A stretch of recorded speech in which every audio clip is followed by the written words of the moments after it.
আজকে আমরা শ্রদ্ধার সাথে স্মরণ করি আমাদের সেই বীর সৈনিকদের, যাদেরকে আমরা সেদিন হারিয়েছি, এবং তাদেরকে হারানোর পেছনে একটাই উদ্দেশ্য ছিল, সম্পূর্ণভাবে একটা রাজনৈতিক। আমরা দেখেছি স্বাধীনতার পরে আওয়ামী লীগ ক্ষমতায় বসার পরে এই সেনাবাহিনীকে স্বাধীনতার পরেই ধ্বংস করতে চেয়েছে।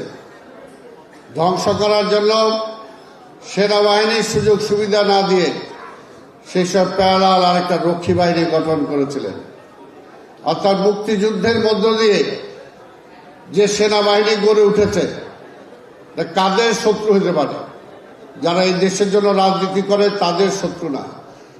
প্রতিবেশী যারা চায় না আমরা স্বাধীনভাবে দেশটা দাঁড়িয়ে থাকি, তাদেরই শত্রু হলে এই দেশের সেনাবাহিনী। তাই প্রথম থেকে এই সেনাবাহিনীকে ধ্বংস করার জন্য চক্রান্ত তারা করেছে।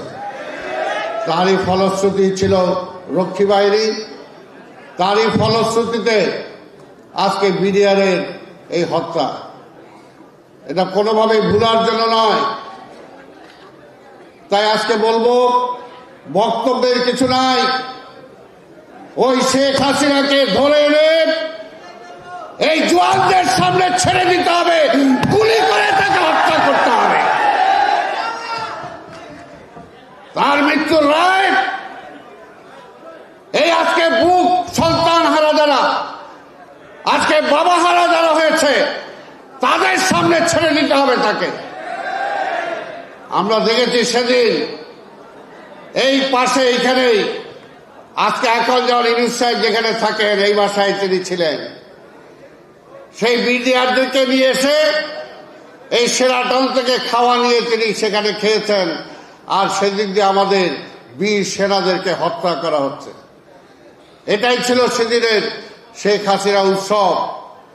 তাই যে মহিলা এইরকম জঘন্য কাজ করতে পারে এবং যারা তাকে সহযোগিতা করতে পারে, তার কি কোনো মাফ হতে পারে? কোনো মাফ হতে পারে না। তাই ভাইরা আমার, আজকের এই দিনে আসুন আমরা যারা বিএনপি করি, এই দেশটাকে রক্ষা করার জন্য বারবার এই বিএনপির জন্ম হয়েছে, আমরা লড়াই করেছি। সেই সময় আওয়ামী লীগ ষড়যন্ত্র করেছে, আর আমাদের নাসিরউদ্দিন পিন্টুর নামে সেই সময় মামলা দিয়েছে, সে নাকি বিডিআরদেরকে নৌকা দিয়ে পার করছে এবং তাকে জেলখানায় হত্যা করা হয়েছে। এই বিএনপিকে হত্যা করার জন্য আমাদের নেত্রীকে হত্যা করার চেষ্টা করেছে, আমাদের নেতা তারেক রহমানকে হত্যা করার চেষ্টা করেছে। একটাই কারণ, যদি কি বিএনপিকে ধ্বংস করা যায়, জিয়া পরিবারকে ধ্বংস করা যায়, তাহলে বাংলাদেশের স্বাধীনতার সার্বভৌমত্ব অক্ষুণ্ণ থাকবে না। তাই ভাইর আমার, এই স্বাধীনতাকে যদি রক্ষা করতে হয়, গণতন্ত্রকে যদি রক্ষা করতে হয়, আমরা দেশবাসীকে যদি রক্ষা করতে হয়, তাহলে অবশ্যই আজকে সেই আধিপত্যবাদের শক্তি যারা বিদায় হয়েছে তারা যাতে ফিরে না আসতে পারে, সেটার জন্য চেষ্টা করতে হবে। আরেকটি কথা মহাসচিব জোরালোভাবে বলেছেন, আমি আজকে সেটার উপরে আরো জোর দেওয়ার জন্য বলব।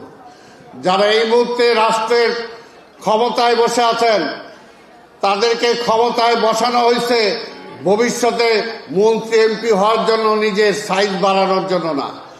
তাদেরকে ক্ষমতায় বসানো হয়েছে 15 বছর যাবৎ এই দেশের মানুষ ভোট দিতে পারে নাই। একটা নিরপেক্ষ গ্রহণযোগ্য নির্বাচনের ব্যবস্থা করে নির্বাচিত সরকারের কাছে ক্ষমতা অর্পণ করে তারা বিদায় নেবেন, এর জন্যই তাদেরকে বসানো হয়েছে। কিন্তু আজকে আমরা দেখতে পাচ্ছি, কেউ মন্ত্রিসভায় থাকবে, আবার কেউ যায় দল গঠন করবে। ভবিষ্যতে এই ষড়যন্ত্রের পাঠ হইতে দেওয়া যাবে না। ইউনূস সাহেবকে পরিষ্কার সিদ্ধান্ত নিতে হবে, তিনি কি নিরপেক্ষ থাকবেন না কোনো দলের প্রতিনিধি হিসাবে সেখানে থাকবেন। তাই পরিষ্কার কথা, নিরপেক্ষ হওয়া ছাড়া কোনো বিকল্প নাই।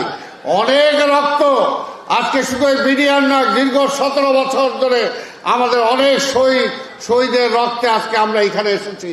তাই ভাইর আমার, সেই রক্তের এই যে আজকে কান্না শুনলে সবে বুকে হাহাকার লাগে। আমাদের অনেক কান্না আছে, অনেককে আমরা হারিয়েছি। এখনো তারেক রহমান, বেগম খালেদা জিয়া নির্দেশ দেওয়ার কারণে কিন্তু এখনো আমরা চুপ করে বসে আছি। কিন্তু সেই কান্না, সেই বুকের পাথর কিন্তু এখনো শেষ হয়ে যায় নাই।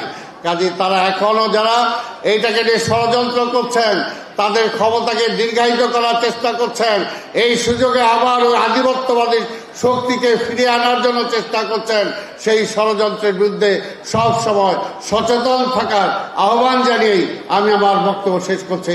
খোদা হাফেজ। বাংলাদেশ জিন্দাবাদ।